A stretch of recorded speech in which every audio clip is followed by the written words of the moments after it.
اما بعد فاعوذ باللہ من الشیطان الرجیم بسم اللہ الرحمن الرحیم الحمد للہ رب العالمین الرحمن الرحیم مالک یوم الدین ایاک نعبد و ایاک نستعین اہدنا الصراط المستقیم صراط الذين أنعمت عليهم غير المغضوب عليهم ولا الضالين آمین۔ یہ سورہ مبارکہ مصحف کے اعتبار سے تو پہلی سورت ہے ہی، سب کو معلوم ہے، لیکن یہ بھی نوٹ کر لیجئے کہ یہ نزول کے اعتبار سے بھی سب سے پہلی مکمل سورت جو حضور پر نازل ہوئی وہ یہی ہے۔ سورۃ الفاتحہ کے معنی ہوئے افتتاحی سورت۔ فتح یفتح کے معنی ہے کھولنا، مفتاح کنجی کو کہتے ہیں، چابی کو۔ تو یہ اوپننگ سورہ آف دی قرآن، قرآن حکیم کی افتتاحی سورت۔ قرآن کا فلسفہ یہ ہے کہ ہر انسان میں، ہر فرد نوع بشر میں جو اپنی ولادت کے وقت مسلم ہوتا ہے، حضور کی حدیث ہے کل مولود یولد علی الفطرہ ابواہ یحودانہ او ینصرانہ او یمجسانہ، ہر بچہ نوع انسانی کا فطرت اسلام پر پیدا ہوتا ہے، وہ فطرت کے اندر وہ ہدایت ودیت ہے۔ اب اگر وہ فطرت بس نہیں ہوئی اور عقل جو ہے وہ صحیح رخ پر کام کر رہی ہے تو ان دو حقائق تک وہ انسان خود پہنچ جائے گا، لیکن ان دونوں حقائق تک پہنچنے کے بعد اب وہ دست بستہ دعا کرے گا کہ اے رب اب مزید ہدایت تو مجھے عطا فرما۔ ایک تو یہ کہ میں کیا کروں کیا نہ کروں، میری عقل اس میں ٹھوکر کھا سکتی ہے، میں کسی اچھی چیز کو بری سمجھ سکتا ہوں، کسی بری کو اچھی سمجھ سکتا ہوں، تو مجھے صحیح راستہ، صحیح راہ ہدایت پر چلا۔ یہ دعا ہے جو انسان کرتا ہے جبکہ وہ ایمان باللہ اور ایمان بالآخرہ تک خود پہنچ چکا ہوتا ہے اور یہ سمجھتا ہے کہ صحیح زندگی کا رخ یہی ہے کہ جس رب کو میں نے پہچانا ہے کہ وہ اس کائنات کا خالق ہے اور مالک ہے اور رب ہے، میں اس کی بندگی کروں، اس کی اطاعت کروں، اس کا حکم مانوں، اس کے راستے پر چلوں، لیکن وہ راستہ کون سا ہے؟ اس کے لیے پھر دست بدعا ہوتا ہے کہ پروردگار تو میری رہنمائی فرما۔ یہ مقام ہے کہ جہاں آپ سمجھ لیجئے اپنے آپ کو بھی آج اس جگہ پر تصور کرتے ہوئے پھر اس سورہ مبارکہ کو پڑھیے کہ آپ اس مقام پر اللہ کے فضل و کرم سے پہنچ چکے ہیں کہ اللہ کو آپ نے پہچان لیا اور اس کی توحید کو جان لیا، اس کی جملہ صفات کمال سے آپ واقف ہو گئے۔ آپ یہ بھی جان گئے کہ بڑھ کر اس کے حضور میں حاضر ہونا ہے اور وہ حساب کتاب لے گا۔ پھر آپ نے یہ عہد بھی کر لیا کہ اب زندگی گزارنی ہے اس رب کی بندگی میں، اسی کی فرما برداری میں۔ اب یہاں کھڑے ہو کر آپ پوچھتے ہیں کہ اللہ مجھے وہ تفصیلی ہدایت عطا فرما، ایسا نہ ہو کہ کبھی میں کسی راستے پر چلتا ہوا کسی پگڈنڈی پر مڑ جاؤں اور وہ تھوڑی سی جو ڈیویشن ہو میرے راستے کی وہ میری عاقبت کو برباد کر دے۔ یک لحظہ غافل گشتم و صد سال راہم دور شد، اس لیے کہ ہوتا یہی ہے سیدھے راستے سے ذرا سی کوئی پگڈنڈی جو ہے تھوڑے سے اینگل پر نکلی ہے، لیکن جب چلتے جائیں گے آپ تو جتنے آگے بڑھیں گے اس پر، اس راہ صراط مستقیم سے آپ اتنے ہی زیادہ دور ہوتے چلے جائیں گے۔ یہ ہے قرآن مجید کی حکمت اور فلسفے کے اعتبار سے اس سورہ مبارکہ کا مقام۔ بسم اللہ الرحمن الرحیم، شروع کرتا ہوں میں اللہ کے نام سے جو رحمان اور رحیم ہے، کہ رحمان اور رحیم دو نام ہیں کہ جو رحمت کے مادے سے نکلتے ہیں۔ رحمان میں اللہ تعالیٰ کی رحمت کا جوش، ہیجانی کیفیت، طوفانی کیفیت، اور رحیم میں اللہ تعالیٰ کی رحمت کا دوام اور تسلسل۔ یہ دونوں کیفیات اللہ کی رحمت میں بیک وقت موجود ہیں جس کا ہم تصور نہیں کر سکتے۔ ہم سمندر کو دیکھتے ہیں، متلاطم سمندر ہے، اس میں ہیجان ہے، طوفان ہے۔ دریا کو دیکھتے ہیں کہ وہ سکون کے ساتھ چل رہا ہے، خاموشی سے چل رہا ہے، بہہ رہا ہے، بس تسلسل کے ساتھ بہہ رہا ہے۔ ہم ان دونوں کیفیات کو علیحدہ دیکھتے ہیں تو ہمارا ذہن ان دونوں کو بیک وقت اس کا تصور نہیں کر سکتا، تخیل ممکن نہیں۔ لیکن اللہ کی رحمت کی یہ دونوں شانیں مستقلاً ہر وقت موجود ہے بیک وقت، اسی لیے ان دونوں کے درمیان کہیں حرف عطف نہیں آئے گا۔ بسم اللہ الرحمن الرحیم، الحمد للہ رب العالمین۔ کل حمد، اور حمد کو ذہن میں رکھ لیجئے، حمد مساوی ہے تعریف جمع شکر۔ عام طور پر ترجموں میں ایک لفظ لایا جاتا ہے، کل تعریف اللہ کے لیے، یہ کافی نہیں ہے۔ تعریف آپ کسی شے کی کر سکتے ہیں جس میں کوئی حسن ہے، خوبی ہے، کسی بھی اعتبار سے، خواہ آپ کو اس کے حسن و خوبی سے کوئی فائدہ حاصل نہیں ہو رہا۔ ایک پھول ہے، بہت خوبصورت ہے، بس ٹھیک ہے، خوبصورت ہے، آپ نے کہا، تعریف کر دی۔ شکر کرتے ہیں آپ اس شے کا جس سے آپ کو کوئی فائدہ پہنچا ہو، استفادہ ہوا ہو، آپ کی کوئی ضرورت پوری ہوئی ہو، آپ کی کوئی مشکل دفع ہوئی ہو۔ اور آپ دیکھیں گے کہ حمد میں یہ شکر کا پہلو غالب ہے۔ جتنی بھی دعائیں ہیں حضور سے منقول، شکر کے مقام پر وہاں حمد آتا ہے۔ بھوک لگی ہوئی تھی، کھانا کھایا، الحمدللہ الذی اطعمنی وسقانی۔ اب یہاں دیکھیے ترجمہ تعریف نہیں، شکر ہے اس اللہ کا جس نے مجھے کھلایا اور پلایا۔ آپ بیت الخلاء سے باہر آئے، نجاستیں آپ سے دور ہو گئیں، طبیعت میں انشراح ہوا، الحمدللہ الذی اذھب عنی الاذی وعافانی۔ وہ شکر ہے اس اللہ کا جس نے اذیت بخش چیزیں مجھ سے دور کر دیں اور مجھے عافیت بخشی۔ تو یہ الحمدللہ رب العالمین، اللہ تعالیٰ کا حسن و کمال اور حسن و جمال اپنی جگہ بھی اس انتہا کا ہے کہ جتنی تعریف اس کا حق ہے ہم کر ہی نہیں سکتے، لیکن اس کے احسانات اور انعامات ہم پر اتنے ہیں کہ ہم ان کو بھی گن نہیں سکتے۔ لہذا ایک ہی احساء ہم نے کر دیا الف لام کے ساتھ، الحمدللہ رب العالمین۔ تمام تعریفیں اور کل شکر اللہ کے لیے ہیں کہ جو تمام جہانوں کا پروردگار ہے، رب ہے، مالک ہے۔ رب میں ایک مفہوم ہوتا ہے ربوبیت کا، اور اس میں مفہوم شامل ہوتا ہے تربیت کا، ربیانی صغیرہ۔ تو مالک ہونا اور تربیت دینا، آپ جس شے کے مالک ہوں گے آپ چاہیں گے اس میں بڑھوتری ہو، اس میں اضافہ ہو، وہ نشو و نما پائے۔ تو یہ دونوں چیزیں آپس میں ایک دوسرے کا جڑی ہوئی ہیں، پروردگار بھی اور مالک بھی۔ عام طور پر عربی میں رب کا لفظ مالک کے لیے آتا ہے، رب البیت، رب الدار، رب المال۔ تو مالک وہاں پر ظاہر بات ہے کہ اس سے مراد کیا ہے، مال والا، گھر والا، گھر کا مالک۔ تو کل شکر اور کل تعریف اس اللہ کے لیے ہے جو تمام جہانوں کا مالک بھی ہے اور پروردگار بھی ہے۔ الرحمن الرحیم، رحمان ہے اور رحیم ہے۔ اب دوبارہ اس کی میں وضاحت نہیں کروں گا۔ مالک یوم الدین، یوم دین کا مختار مطلق ہے۔ دین عربی زبان میں کہتے ہیں بدلے کو، دناہم کما دانو کما تدینو تو دانو، یہ کہاوت ہے۔ جیسے اردو میں ہم کہتے ہیں جیسا کرو گے ویسا بھرو گے، کما تدینو تو دانو، تو یہ ہے بدلہ۔ اس کا بنیادی مفہوم جو ہے وہ بدلہ ہے۔ تو بدلے کا ایک دن ہے جس دن فیصلہ ہوگا کہ کون کیا کما کر لایا ہے اور اسے کیا بدلہ ملنا چاہیے۔ آیا اس کا برائیوں کا پلڑا بھاری ہے کہ اسے سزا ملنی چاہیے، یا اس کی حسنات اور نیکیوں کا پلڑا بھاری ہے کہ اسے جزا ملنی چاہیے، اس کا انعام اور اکرام کے ساتھ معاملہ کیا جانا چاہیے۔ وہ ایک دن ہے، اسے ہم یوم القیامہ کہتے ہیں۔ اور لیکن اصل بات جو یہاں کہی گئی، یعنی ایک جملے میں تین باتوں کا اعتراف ہو رہا ہے۔ بعث بعد الموت، ایک دن آئے گا کہ ہم مرنے کے بعد تمام انسان اٹھا لیے جائیں گے، پھر حساب و کتاب، پھر اللہ کے ہاں حاضری ہوگی اور حساب کتاب ہوگا۔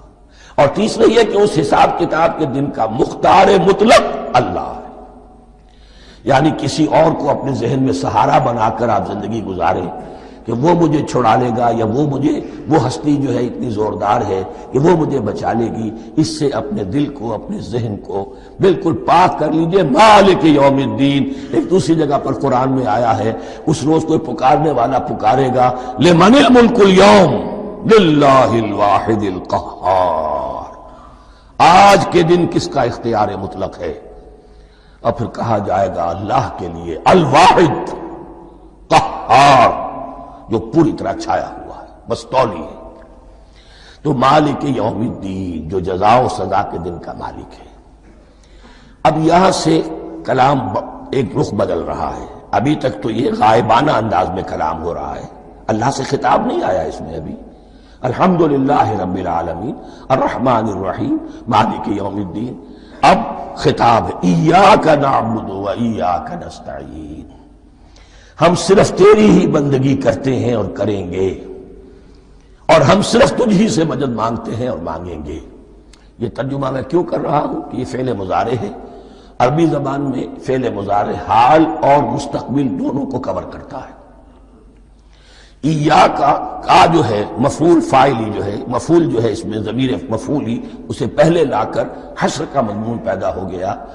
ہم تیری بندگی کرتے ہیں نہیں، ہم تیری ہی بندگی کرتے ہیں اور کریں گے۔ حال میں ترجمہ کیجئے تو یہ اظہار حال ہے، اور مستقبل میں ترجمہ کیجئے تو یہ ایک عہد ہے، قول و قرار ہے، بہت بڑا معاہدہ ہے۔ وَإِيَّاكَ نَسْتَعِينُ، اور صرف تجھ ہی سے مدد مانگتے ہیں اور مانگیں گے۔ اس میں بھی حال کا ترجمہ اظہار حال، اللہ کرے کہ واقعی ہمارا حال وہی ہو، جب ہم یہ الفاظ کہتے ہیں تو واقعتاً ہم اس پر پورے اتر رہے ہوں کہ اسی کی بندگی کر رہے ہوں اور اسی سے ساری استعانت اور استمداد کر رہے ہیں۔ جہاں تک مستقبل کا تعلق ہے وہ پھر ایک عہد ہے۔ اہدنا الصراط المستقیم، یہ مقام وہ آ گیا کہ یہاں تک تو اے پروردگار ہم پہنچ گئے، تیرے فضل سے، تیرے کرم سے۔ فطرت سلیمہ بھی تیری عطا کردہ تھی، عقل سلیم بھی تیری ودیعت کردہ تھی، ان دونوں کی روشنی سے ہم یہاں تک تو پہنچ گئے۔ اب ہماری جو ضرورت ہے، احتیاج ہے، وہ کیا ہے؟ اہدنا الصراط المستقیم، ہدایت بخش ہمیں سیدھے راستے کی۔ یہاں دو باتیں سمجھ لیجئے۔ انفرادی سطح پر انسان کے لیے نہ معلوم کتنے مرحلے آتے ہیں ہر روز کہ جس میں وہ ایک چھٹک کر کھڑا ہو جاتا ہے، یہ کروں یا یہ کروں، دو آلٹرنیٹو سامنے آ رہے ہیں، فیصلہ کرنا مشکل ہو رہا ہے۔ قدم قدم پر ہدایت کی ضرورت ہے، اور اجتماعی طور پر نوع انسانی تین بڑے بڑے تمدنی مسائل میں واقعہ یہ ہے کہ تسلیم کر لیا جانا چاہیے کہ عقل انسانی اس کو راستہ نہیں دکھا سکتی۔ عام معاشرتی سطح پر مرد اور عورت کے درمیان حقوق اور اختیارات کا کیا توازن ہو، ناممکن ہے، انسان طے نہیں کر سکتا۔ انسان یا مرد ہے یا عورت ہے۔ عورت سوچے گی اپنے لحاظ، اپنے جذبات کا، اپنے خیالات کا لحاظ رکھے گی، مرد کے جذبات و احساسات کا اسے کوئی اس کا کوئی تصور ہی ممکن نہیں۔ مرد سوچے گا اسے اپنے احساسات معلوم ہے، لیکن یہ کہ عورت کے احساسات سے وہ نابلد ہے، ان کو محسوس کر ہی نہیں سکتا۔ لا محالہ وہ اپنے بارے میں وہ جو بھی نظام بنائے گا اس میں وہ اپنی بالادستی رکھے گا۔ وہ تو ایک ہی ہستی ہو سکتی ہے کہ جو دونوں کی خالق ہے، مرد کی بھی عورت کی بھی، اور اس کو دونوں سے محبت ہے، دونوں کا خیر خواہ ہے، دونوں کا رب ہے، دونوں کو پروان چڑھانا چاہتا ہے۔ اسی طرح فرد اور معاشرہ یا ریاست، حکومت اور ریاست ہمیشہ یہ چاہتی ہے کہ سارے اختیارات ہمارے ہاتھ میں آ جائیں، ٹوٹلیٹیرین سوسائٹی ہو، بس ہم حکم دیں اور لوگ اس پر چلیں۔ افراد یہ چاہتے نہیں، ہمیں آزادی ہونی چاہیے۔ اب آپ دیکھیے کہ دنیا میں کتنے جھگڑے چلتے ہیں اسی پر، فریڈم فریڈم فریڈم۔ وہ فریڈم واقعتاً اپنی جگہ پر ایک شے ہے، افراد کی آزادی ہونی چاہیے، لیکن افراد کی آزادی اتنی نہ ہو جائے کہ وہ مادر پدر آزاد ہو جائے، کوئی قانون، کوئی قاعدہ، کوئی اخلاقی کوئی حدود اور قیود جو ہے ان کا پابند نہ رہے۔ تو اب کہاں ہے وہ نقطہ اعتدال کہ جس میں انسان کی انفرادی آزادی، انفرادی اختیار اور ادھر اجتماعی مصلحتیں جو ہیں ان کو بیلنس کیا جا سکے؟ انسان طے نہیں کر سکتا، صرف اللہ ہی اس کے لیے نظام دے سکتا ہے۔ تیسرا مسئلہ ہے سرمایہ اور محنت، اس میں کیا توازن ہو؟ سرمایہ اور محنت دونوں مل کر کچھ بنا رہے ہیں، کچھ پروڈیوس کر رہے ہیں۔ اب اس میں نفع جو ہوا ہے اس میں سرمایہ کا کتنا حصہ ہونا چاہیے اور لیبر کا کتنا ہونا چاہیے، کون طے کر سکتا؟ اس کے لیے بھی کہ ایسا نہ ہو کہ سرمایہ داری جو ہے آکاش بیل بن کر پورے معاشرے پر چھا جائے، اور غریب بیچارہ، مزدور بیچارہ، کاشتکار بیچارہ وہ گویا کہ چکی کے دو پارٹوں میں پس کر رہ جائے، اس کی کوئی حیثیت نہ رہ جائے۔ لیکن یہ کہ دوسری طرف اگر یہ کہ مزدور کا جو حق ہے اس سے زیادہ اس کو دے دیا جائے تو سرمایہ جو ہے وہ سکڑ جائے گا، شائی ہو جائے گا، وہ پھر میدان میں نہیں آئے گا۔ کیا کیا جائے؟ کون سا نقطہ عدل و اعتدال ہے؟ یہ تین مسائل ایسے ہیں، اہدنا الصراط المستقیم۔ تو یوں سمجھیے کہ ایک جو بنیادی ہدایت تھی، ایک اللہ کو پہچان لینا، یہ جان لینا کہ کل حسن و جمال اور تمام انعام و اکرام کا منبع اس کی ذات ہے، وہ رحمان ہے اور رحیم ہے، اور یہ جان لینا کہ مرنے کے بعد جی اٹھنا ہے، حساب کتاب ہے، فیصلہ ہوگا جزا و سزا کا، اور مختار مطلق اس دن کا اللہ ہے۔ پھر یہ عہد کر لینا ایاک نعبد و ایاک نستعین۔ اس کے بعد دعا، پروردگار ہمیں ہدایت پر قائم رکھ، ہماری ہدایت میں اضافہ فرما۔ اس ہدایت کے لفظ کو سمجھ لیجئے، بنیادی ہدایت، تفصیلی ہدایت، قدم قدم پر ہدایت، ہدایت پر ہدایت۔ والذین اہتدوا زادہم ہدی، جو لوگ ہدایت کے راستے پر آتے ہیں اللہ ان کی ہدایت میں اضافہ کرتا ہے۔ تو یہ قدم قدم پر ہمیں ہدایت کی ضرورت ہے اور مرحلہ وار ضرورت ہے۔ ہدایت اس کو بھی کہتے ہیں کہ کسی نے آپ سے کوئی پتہ پوچھا، آپ نے کہا ادھر جانا، پھر دوسری گلی میں مڑنا، پھر جانا دو تین لائٹیں چلے جانا، پھر مڑنا، وغیرہ وغیرہ، یہ بھی ہدایت ہے، نظری طور پر آپ نے بتایا ہے۔ ایک ہدایت یہ ہوئی کہ بھائی میں چلتا ہوں آپ کے ساتھ، میں آپ کو وہاں تک پہنچا دوں گا تاکہ آپ کو دقت نہ ہو، آپ نے منزل تک پہنچا دیا۔ ان دونوں کے درمیان، یہ تو میں نے ایک فرد کی مثال دی ہے، اللہ اور بندے کے درمیان نہ معلوم کتنے مراحل ہیں ہدایت کے۔ تو کسی وقت بھی انسان اپنے آپ کو ہدایت خداوندی سے مستغنا نہیں سمجھ سکتا، اور نہیں تو پروردگار جو ہدایت دی ہے اس پر ہدایت پر قائم رکھ۔ کیا پتہ شیطان کا کوئی حملہ، کیا پتہ ہمارے نفس کی کوئی شرارت کسی ایسے رخ پر ہمیں ڈال دے کہ اب تک کی ساری کمائی بھی ضائع ہو جائے۔ لہذا یہ نہ سمجھیے کہ جب یہ ساری چیزیں ان کو معلوم تھی، وہ ان چیزوں کا تو اقرار کر رہے تو اب ہدایت کون سی مانگ رہے ہیں؟ تو ہدایت کا تو بڑا میدان کھلا ہوا ہے، اور اس ہدایت کی وہ جو میں نے آخری شکل آپ کو بتائی ہے کہ منزل مقصود تک پہنچا دے، یہ ہدایت بھی قرآن مجید میں اس معنی میں بھی لفظ آیا ہے کہ اہل جنت جب جنت میں داخل ہوں گے تو جو ترانہ حمد ان کی زبان پر اس وقت ہوگا وہ کیا ہے؟ الحمدللہ الذی ہدانا لہذا وما کنا لنہتدی لولا ان ہدانا اللہ۔ کل شکر اس اللہ کا جس نے ہمیں یہاں تک پہنچا دیا، ہدایت دی یہاں تک پہنچا دیا، اور ہم ہرگز نہ پہنچ پاتے، ہم ہرگز ہدایت یافتہ نہ ہو سکتے اگر اللہ ہی ہمیں ہدایت نہ دیتا۔ اہدنا الصراط المستقیم، سیدھا راستہ، صراط الذین انعمت علیہم، اس کی مزید وضاحت ہے، راستہ اس کا ان لوگوں کا جن پر تیرا انعام ہوا۔ یہ کون لوگ ہیں؟ اس کی وضاحت آپ کو ملے گی سورہ نساء میں، من یطع اللہ والرسول فاولئک مع الذین انعم اللہ علیہم من النبیین والصدیقین والشہداء والصالحین۔ چار طبقات ہیں منعم علیہم جن پر اللہ کا انعام ہوا ہے۔ چوٹی پر انبیاء کرام، اس کے بعد صدیقین کرام، اس کے بعد شہداء عظام، اس کے بعد عام صالح مسلمان، صالح ہو۔ یہ بیس لائن ہے، اس سے اوپر کا درجہ شہداء کا ہے، اس سے اوپر کا درجہ صدیقین کا ہے، اور پھر اس سے اوپر کا درجہ انبیاء کا ہے۔ انبیاء میں سے پھر وہ بھی ہوتے ہیں کہ جو اولو العزم میں من الرسل ہیں، لیکن یہ چار طبقات ہیں، ان کے راستے پر ہمیں چلا۔ غیر المغضوب علیہم ولا الضالین، جو مغضوب علیہم نہیں ہوئے، جن پر تیرا غضب نہیں ہوا، اور غضب ہوتا ہے ان پر کہ جو ہدایت کے واضح ہونے کے بعد ہدایت کو ترک کر دیں، وہ ہے مغضوب علیہم۔ جنہیں ہدایت مل گئی ہو، ہدایت کو پہچان لیا ہو، پھر اپنی شرارت نفس کی وجہ سے، اپنی نفسانیت کی وجہ سے، اپنے تکبر کی وجہ سے، اپنے حسد کی وجہ سے وہ اس حق کو رد کر دیں، اس کو ترک کر دیں، ان پر اللہ کا غضب آتا ہے۔ اور اس میں اس کی بہت بڑی مثال تاریخ کے اعتبار سے یہودی ہے۔ اللہ نے انہیں ہدایت دی، کتابیں عطا کی، تورات، انجیل، زبور، سینکڑوں نبی ان میں مبعوث کیے، 1400 برس تک نبوت کا تار ٹوٹا ہی نہیں، مسلسل۔ ابتدا میں بھی 2 نبی، موسیٰ اور ہارون، اور اختتام پر بھی 2 نبی، عیسیٰ اور یحییٰ علیہ السلام، اور ان کے مابین کوئی لمحہ نہیں آیا ہے تاریخ بنی اسرائیل میں جبکہ کوئی نہ کوئی نبی موجود نہ ہو۔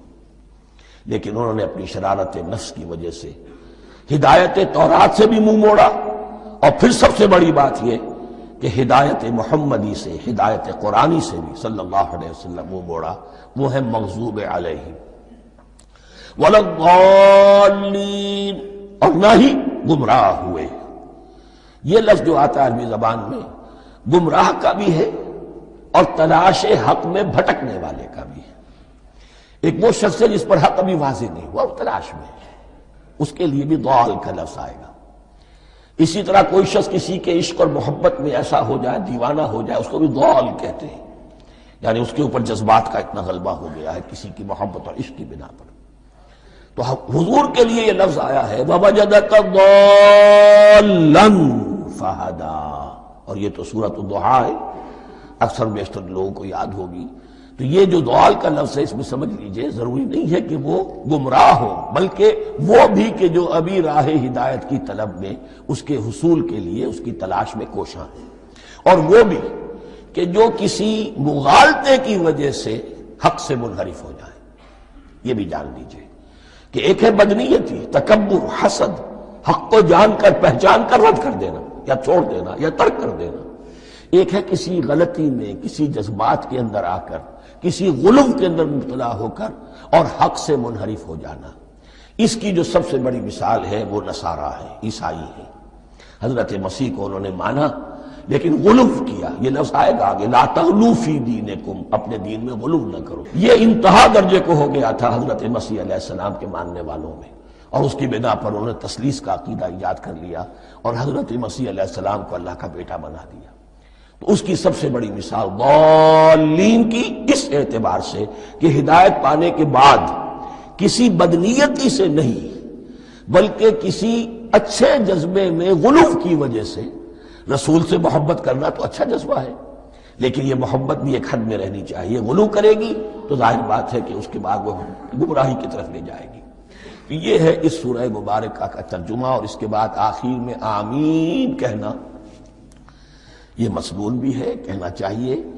البتہ اختلاف یہاں بھی صرف اتنا ہے کہ نماز میں جب آپ امام کے ساتھ ہیں، وہ اگر جہری قرات کر رہا ہے تو آیا اس کے بعد آپ کو بھی بالجہر کہنا ہے آمین یا نہیں کہنا، یہ اختلاف ہے، ان میں کوئی فرق واقع نہیں ہوتا۔ یہ چیز متفق علیہ کہ کہنا ہے آمین۔ صدق اللہ العظیم۔